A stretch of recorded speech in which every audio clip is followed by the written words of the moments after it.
नमस्ते प्रणाम। हम मंजू वर्मा, जिला अम्बेडकर नगर टांडा। स्वागत है मंजू लोकगीत 123 के चैनल पे। आप लोगन के बीच बहुत बढ़िया सोहर गीत लेके आया है कि एक पतो है मैं सपना देखत थी, अपने सासू से बतावत थी कि ये आज ऐसे ऐसे हम सपना देखे, तनी ओकर विचार करा, सपना का अर्थ बतावा हमें का है। तो देखा सासू अम्मा बतावत थी अपने पतोहे से सपना के बारे में कि सपना का मतलब का होता है। तो आप लोगन जरूर ये सोहर के गीत सुनिए। अच्छा लगी वीडियो शेयर करिए, लाइक करिए, कमेंट में बताइए गाना कैसन बा, और ज़्यादा से ज़्यादा मंजू लोकगीत 123 के चैनल का शेयर करिए।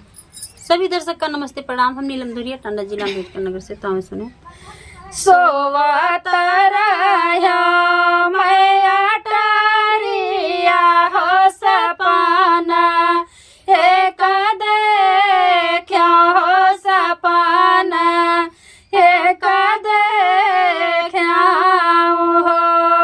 सोवत रहा मैं अटारिया हो सपना, एक देखा हो सपना, एक देखा हो।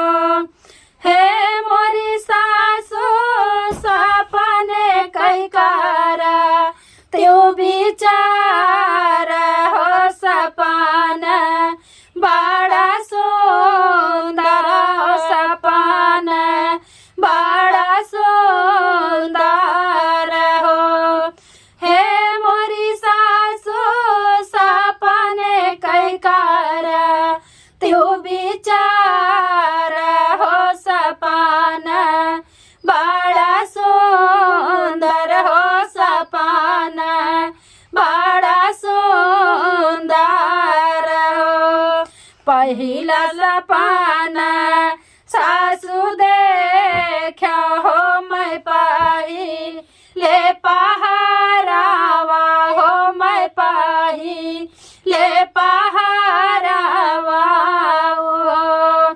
पहिला सपना मासू देखा हो मैं पाही ले पहारावा हो, मैं पाही ले पहारावा हो।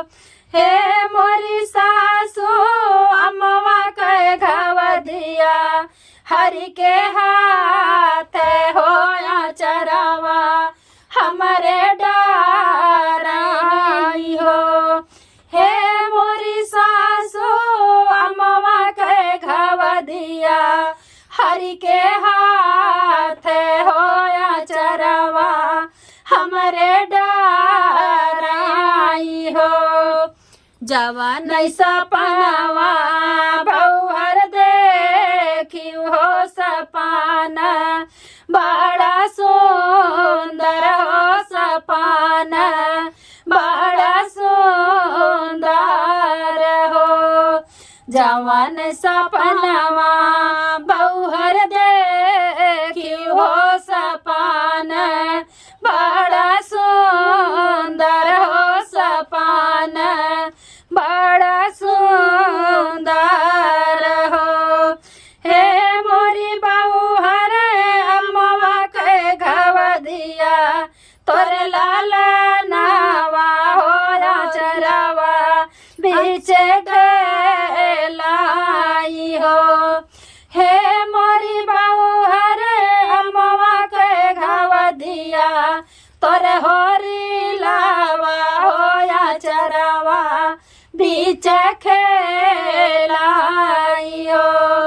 दूसरा सपनावा सासू देखा हो मैं दूसरे पहारावा हो, मैं दूसरे पहारावा हो। दूसरा सपनावा सासू देखा हो मैं दूसरे पहारावा हो, मैं दूसरे पहारावा हो।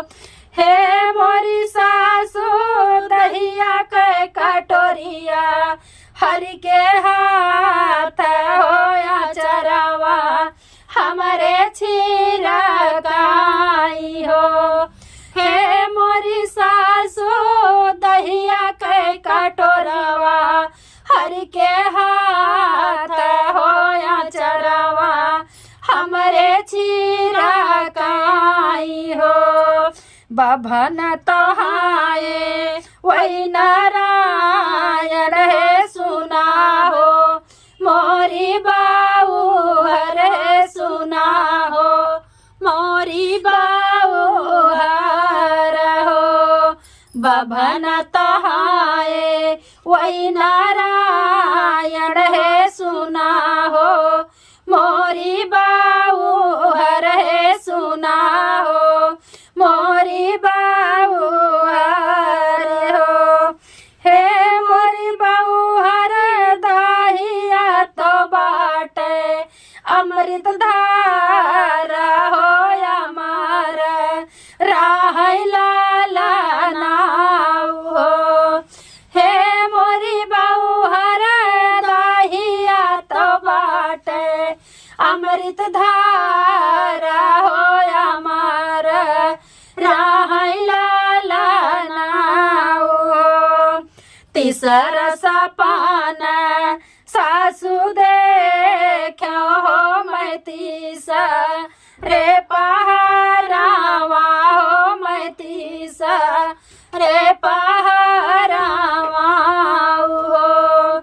तीसर सपन सासु देखो हो मैं तीसरे पहरावा हो, मैं तीसरे पहरावा हो।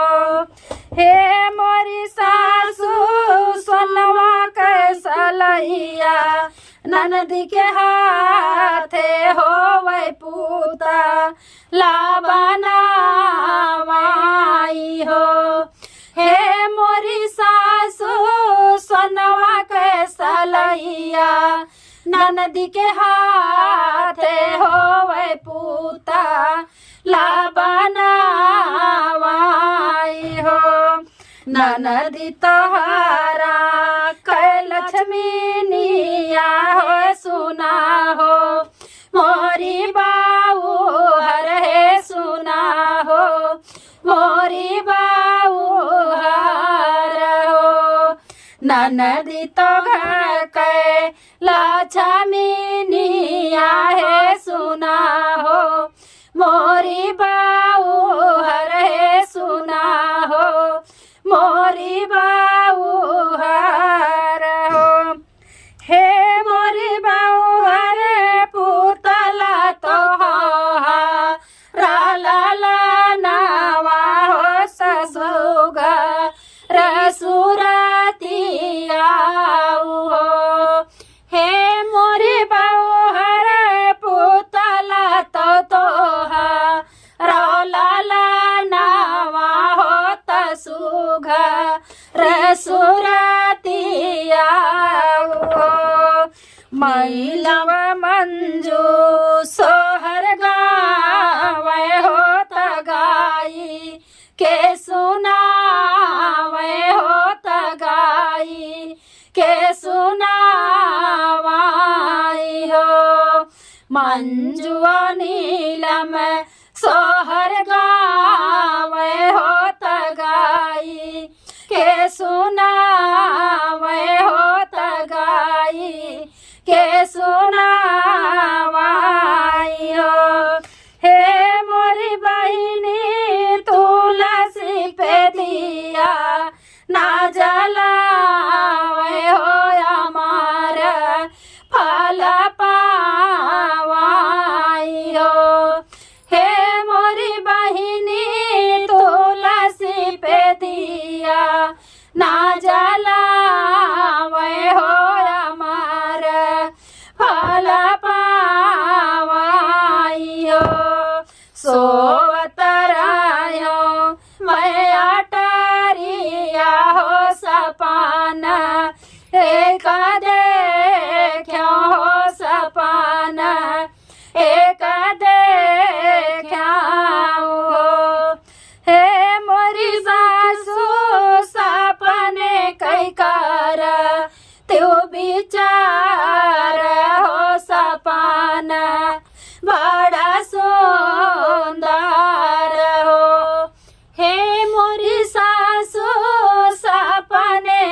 कारा त्यो बिचारा